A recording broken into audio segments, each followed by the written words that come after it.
Hey, my name is Grant. I help intermediate guitarists who are stuck in a rut find clarity and practice better so that they can make consistent improvement.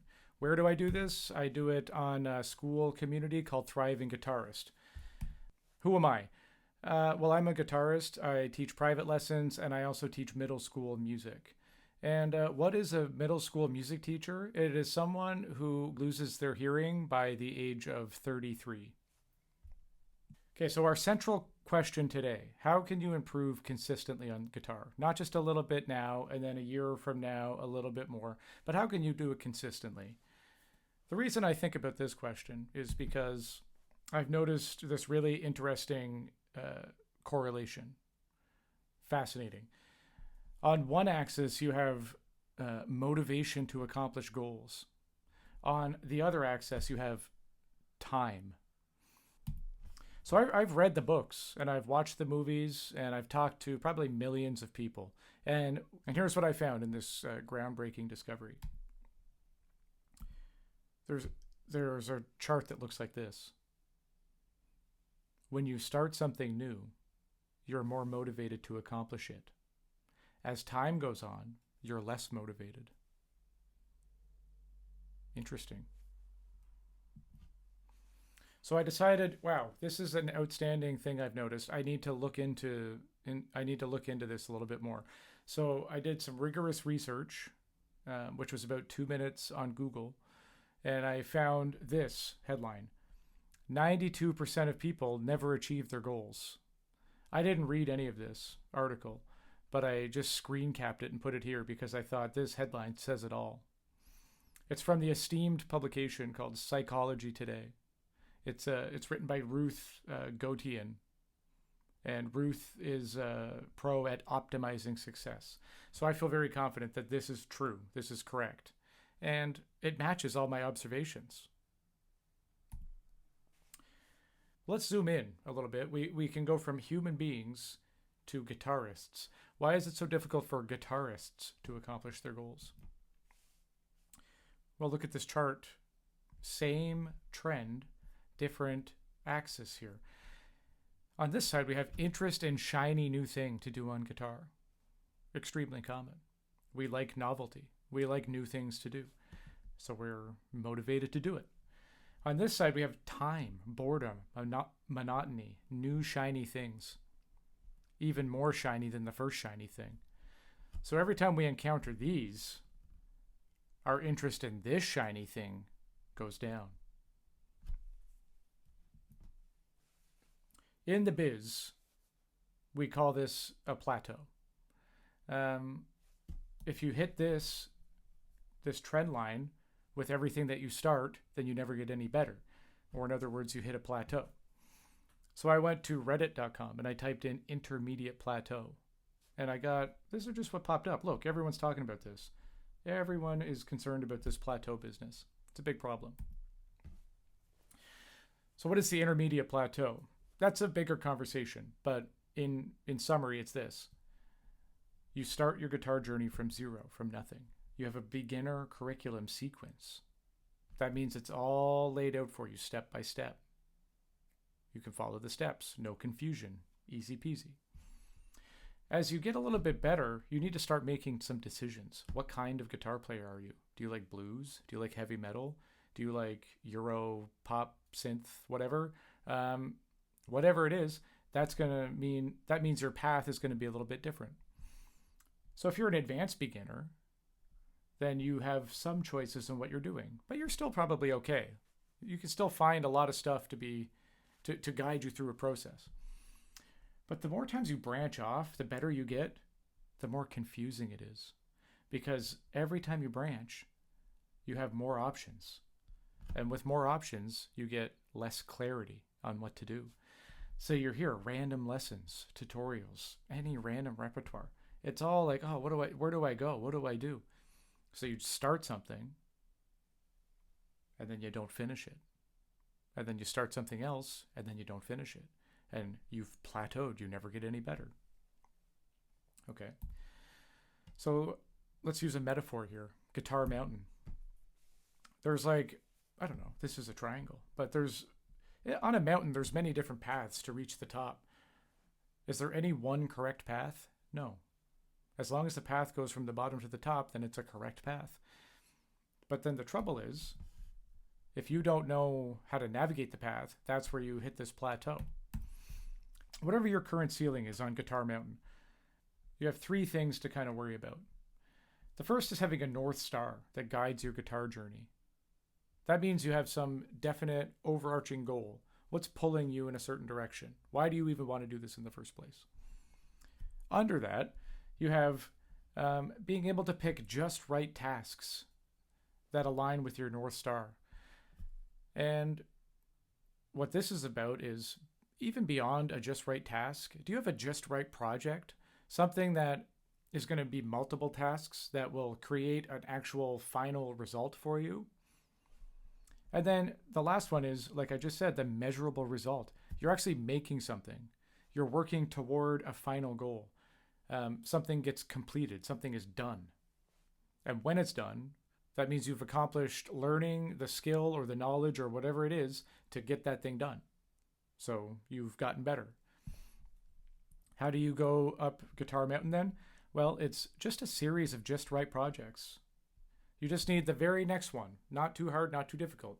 At this point, you do one more. At this point, you do one more, and so on. At some point, you don't even become good at guitar. You just become good at knowing what to do on guitar.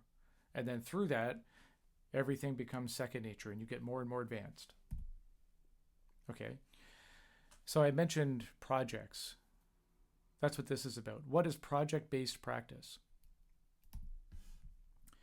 It's making complete projects the outcome of your practice time. So if you're going to practice, you're saying, I am working toward a final outcome. It's a specific set of steps to create a concrete, tangible artifact of some kind. It could be a video, audio recording, a performance, blah, blah, blah. Okay, so it's a specific and measurable just right goal. It's important that it's just right. It can't be too hard, otherwise you won't do it. And it can't be too easy, otherwise you're not actually improving. There's a clear start and end. Without that, your practice is just like, it never ends. It just goes on for infinity. So it's really hard to hit any benchmarks. You can do it, but if you're watching this video and you're intrigued by this idea, chances are you don't do it.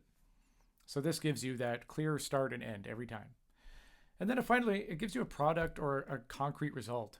It signifies the end of the project, but it also gives you a nice little thing to have. Nice little video you can watch. A nice little reminder of something you did 2 years ago. You're like, oh, I remember I did that recording. Let me hear that. And then in something you otherwise maybe would have completely forgot. Okay, so who is this for? It's for this person. Look at this guy. It's for guitarists who are stuck in a rut. Okay, you don't know how to improve. You don't know what to do. Guitarists who lack motivation. You just don't pick up your guitar and practice. You just fall into your old habits. You're never improving. And it's for guitarists who lack direction and clarity. Okay, why does it work? Okay, so it works because you know, keyword know, you are making consistent and low friction improvement.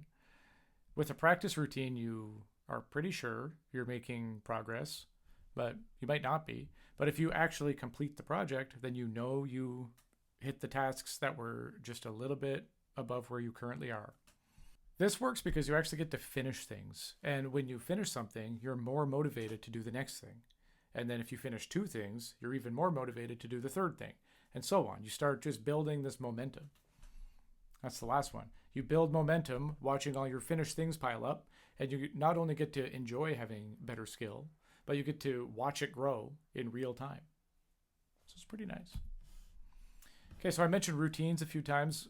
Why not do a practice routine? What projects versus routines? What's the difference? I went to reddit.com again, and I screen capped this right here. This person does 40% new songs and techniques, 25% drills, 25% music theory, 10% old songs. That's nice. This is a practice routine. It's split up by percentage. It's a good technique, good tactic.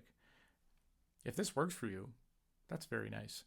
I can never do this. I've tried a million times. It's not going to work. I'm not going to do that. I don't have the discipline. Here's another one. Look at this thing. I don't even know what this means. Like 8th fret, finger 1, E shape intervals, and chord manipulation. I have a degree in music and I've studied music for about 25 years. I've never heard of chord manipulation. I wonder if this person is good at guitar practice or if they are good at making spreadsheets. I don't know. But the problem with these 2 practice routines is that I think I would rather get stung by a swarm of bees than sit down and do any of this for more than a day. I could do it for a day. 2 days, maybe. 3, no. 4, absolutely not. But again, this is great. If this works for you, that's good. So it comes down to this. Routines are process oriented. This person is good with their process. They're happy to like block out an hour every day and work on this. Projects, though, are goal oriented, which is what I like. And maybe you would like too. You actually finish something and you feel that momentum. I would say that if you go the practice routine direction, I think that's better because with music, there really is no final goal or anything. And I do think that if you can commit to playing guitar every day and always improving and just having a good guitar playing experience, that's the best. But if you can't do that for discipline and motivation reasons, if you're like me, then you need an outcome.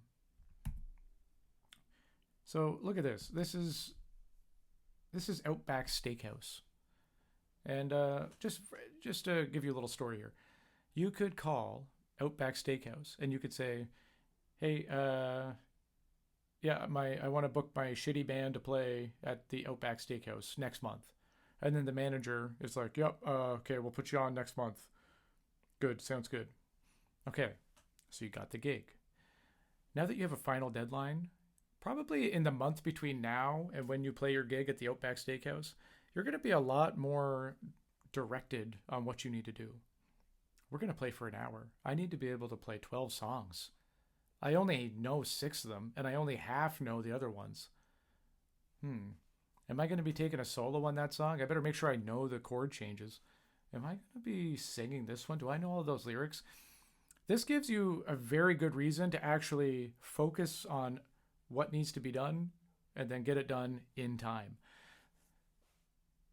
If you don't want to book a gig at Outback Steakhouse, that's fine. This project-based practice is kind of a version of this. It's an adaptation of this that you can use to still give yourself that same accountability and deadline and experience some of the same benefits. Here's an example.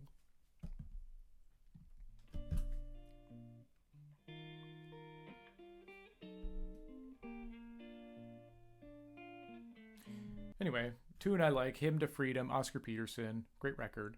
And I said, I've been messing around with this fingerstyle arrangement for a while. Never actually did anything with it, never finished it, just let it sit at 50% done forever. So I said, okay, project time. I did a few things. I figured out the whole thing. I was able to improvise within my own arrangement, which is good. And I also added an intro and an outro using a specific chord technique that I learned on a open studio jazz thing. So I combined all these things into one project. Here's what it gave me. It gave me that definite start and end. This is done. This exists now. If I didn't make this, I would have always let the song sit at 50%. It gave me a push toward a strong performance free of mistakes because I knew I was going to make a video. So I actually recorded the song like 6 times. I would never play the whole thing front to back 6 times, back to back to back. But I did it for this because I did the first one. I was like, not that good. Did the second one? I made that mistake. This one, I was like, okay, I'm willing to accept this performance. Give me a sense of accomplishment. Now this is in the repertoire. That's good to go. And not only is it in the repertoire, but now I get to see how I play it. I can hear it. I can see my own fingers. I know my own fingerings. If I didn't play that for a year, I'd have no idea how to play it, but it's right there. So I can just easily learn it again. Also, the ability to self-critique. If I can listen back, I can say, it's an awful lot of string noise. Timing's off a little bit there. Oh, that wasn't the best idea. Maybe if I go from this chord to that chord, I could do this little thing instead. anything like that. That's what this gives you. And that's just one example, but yeah, I end up doing that a lot. Record a video. You could record one playing along with a track. You could just record one by yourself with no track, like I did. You could, maybe there's like a certain scale that you want, so you can write and record an 8-bar melody using that scale. Instead of just playing it up and down, create something with it. Make a finished product. You could make a beat if you're into that, using some new chords you learn, some new chord concept. This is a big one. You could perform a complete song for others. Sit people down and say, listen to this, and then play a song for them, front to back, off the dome. No lyrics, nothing. Feels good. You could write a song using chords or melody or whatever, any musical concept. You could make a chord chart. You could make a lead sheet, write out some tab. That's all products. That's a final thing. Yeah, that's just some ideas. If you're interested in this idea, you could go to my school page, and there's a free 7-day trial. If you sign up for that trial, it gives you a transformation toward this project-based practice.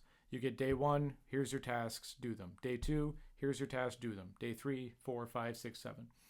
By the end of it, you will have successfully used this approach, know how to do it well, gotten feedback from me, and did it with other people in the same boat as you. So if you're interested in that, check out the school community, and I hope to see you there.